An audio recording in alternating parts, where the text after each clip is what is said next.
So New York State has become the first state to stand up to these data centers that are popping up everywhere, and we're here to talk about it.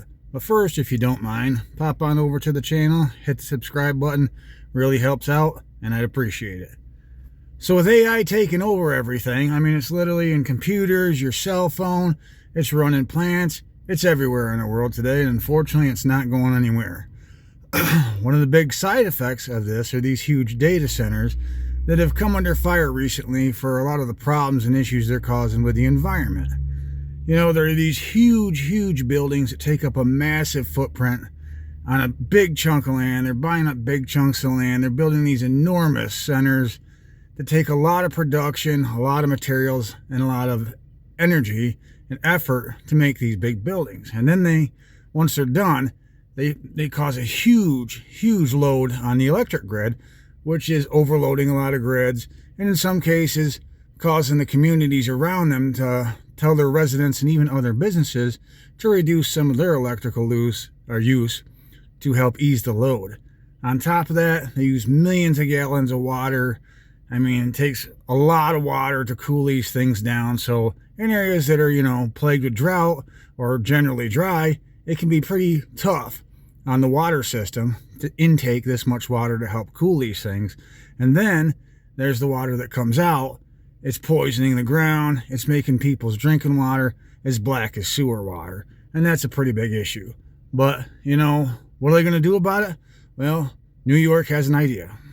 Today I'll be signing the nation's first ever statewide moratorium on hyperscale data centers. And with that, New York becomes the first state to impose a moratorium on construction of new hyperscale data centers. Now, these data centers house technology that store things like servers that power artificial intelligence systems.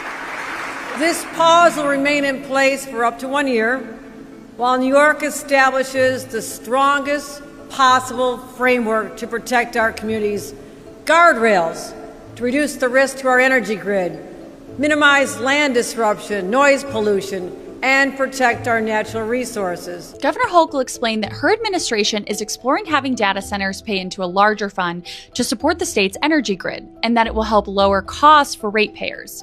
Once the policy is in place, the moratorium, she says, will be reviewed and lifted. The announcement comes at a time when there is growing outrage from residents across the country regarding the development of these data centers and concerns over safety as well as growing energy costs. Other state and local governments have been fighting the expansion of these centers as well, with over 4,000 data centers across the U.S. according to the data center map. Now, that's a pretty nice first step. Unfortunately, it's just a pause and it's only a year long. And I know they say that they're going to look for new technology, new ways to power these things, maybe via solar or wind or even water. And those are all great ideas. But the problem is, and you know as well as I do, they're not going to come up with these answers in a year. And these things aren't going away. So within the next year, they'll fumble around with some ideas and they'll come up with some circumstances. But at the end of the day, there's going to be data centers here in New York. And that's where I live, for those of you that didn't know. And we're just going to have to live with them.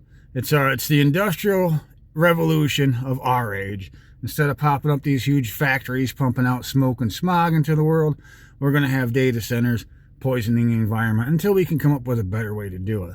But, like I said, AI is not going away. It's in our everyday use.